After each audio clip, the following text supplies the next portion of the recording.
Hello, my name is Nick, and I'm Policy Analyst of the California College Democrats. This is an adapted version of a presentation I gave my own chapter, the Cal Berkeley Democrats, on the eve of the UC system-wide walkout. It looks at what's happening to higher education in California and what's likely to happen in the future. While a lot of it focuses on the UC system, the CSUs and community colleges are getting it as bad, if not worse. So, before we look at the numbers and the details, here's some food for thought.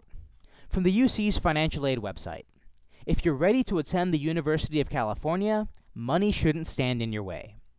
And from the Master Plan for Higher Education, which has served as our blueprint for higher education for decades, state colleges and the University of California shall be tuition-free to all residents. Sounds great, doesn't it? Well, here's the little secret. We don't pay tuition. We pay fees. What's the difference? Who knows? But what's important is the principle. Higher education in California should be affordable, and it should be accessible. This vision is what's being threatened, and it's falling through the cracks. Our current problems, or at least our most current problems, started in the beginning of this year. When our economy went sour, our tax revenues fell off a cliff, and as a result, our lawmakers were forced to close a $41 billion deficit. This chart shows how they did it. About 37% of the deficit was closed with budget cuts, 31% with new revenues, 19% with federal funds, in other words, the stimulus bill, thank God for that, and approximately 13% with borrowing. Now, as you can see, of these budget cuts, the vast majority came from education, especially K-14 education. These cuts were deep, they were painful, but they weren't the end of the story. In July, our economy was doing even worse than expected, and as a result, we had to close another $24 billion deficit. As you can see, this time we did so overwhelmingly through budget cuts. Compare February with July. The reason is simple. Republicans decided that they weren't going to support any tax increases whatsoever, regardless of merit. It doesn't matter how pragmatic they were. It doesn't matter how much sense they made. If they were taxes, they were dead on arrival. And even though Republicans are the minority party, the arcane rules in Sacramento allowed them to do this. We need a 2/3 vote to either pass a budget or raise taxes, so the minority effectively had veto power. As a result, we were forced to make these painful cuts. $6.5 billion from K-12 and $2 billion from higher education. Once again, the budget was balanced on the backs of students, and our current problems were thrust upon us. So to summarize, about $64 billion in deficits, $33 billion in cuts, and $3 billion from higher education. While these were painful, we're getting zero sympathy from our governor. In his words, someone else might walk out of here every day depressed, but I don't walk out of here depressed. Whatever happens, I will sit down in my jacuzzi tonight. I'm going to lay back with a stogie. Stay classy, Arnold. This chart puts what I've told you in perspective. It looks at how UC, CSU, and community college fees have been rising over the past decade, adjusted for inflation. As you can see, they've all approximately doubled. That's right, public university fees have doubled in only 10 years. And at the same time, families haven't been getting any richer. In fact, they've actually been getting poorer.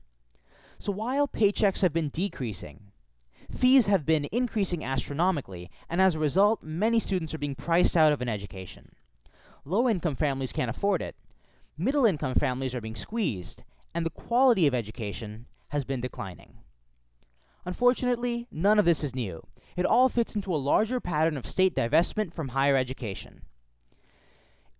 Our K-12 system was ranked 47th in the nation in per-pupil spending. This was before the budget cuts in February and July. Now we're more likely 49th or possibly even 50th. This is, quite frankly, pathetic. In higher education, since 1990, state funding per UC student has fallen approximately 40%. Sacramento has not been keeping up its end of the bargain, and as a result, our fees have been rising uncontrollably.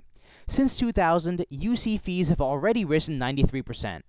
Once next year's fee increases go into effect, they will have risen 153%. CSU and community colleges are in the same boat. The vision of an affordable, accessible education in California is under grave threat because Sacramento has been asleep at the wheel.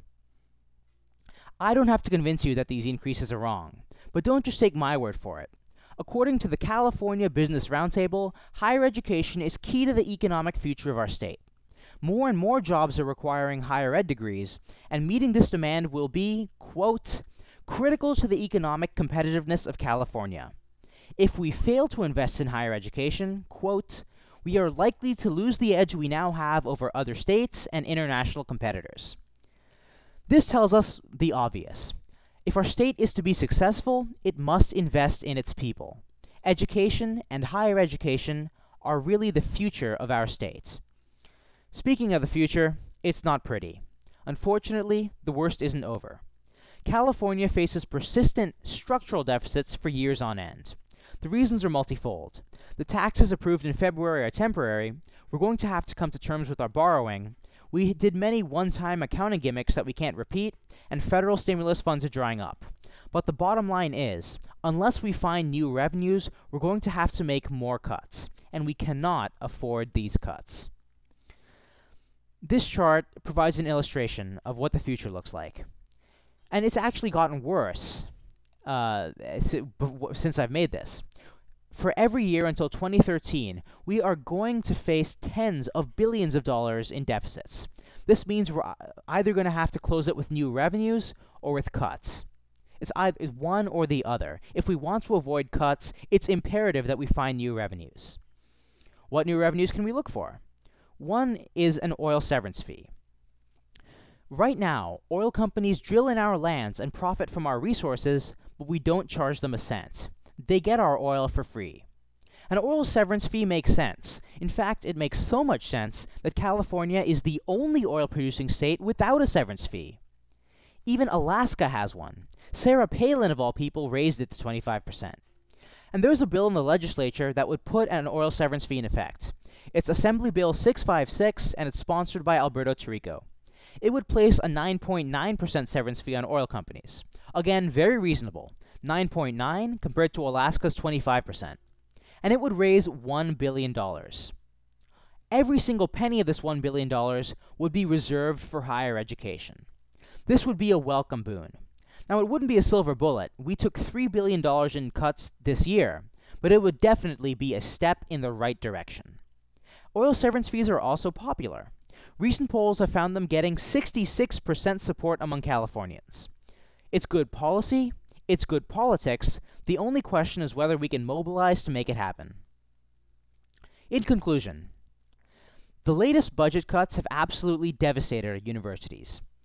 Students, faculty, and workers are all feeling the pain. Our fees are rising uncontrollably. We simply cannot afford this. The affordable, accessible education envisioned by our master plan is disappearing before our eyes. And Sacramento's actions this year, while dramatic, are really nothing new. They fit into a larger pattern of divestment from education. Again, this is threatening the core goal of accessibility that has underlied our educational system for half a century. And unfortunately, the worst is not yet over. Deficits are here to stay. We either have to find new revenues or make more cuts. Unless we organize, unless we mobilize, cuts are inevitable. But thankfully, we do have options. We should push for new revenues, like oil severance fees, which the majority of Californians want and the rest of Californians need. I'll leave you with a quote from Earl Warren, perhaps the most famous Chief Justice of the Supreme Court and himself a Berkeley graduate. Education is perhaps the most important function of state and local governments. It is required in the performance of our most basic public responsibilities. It is the very foundation of good citizenship.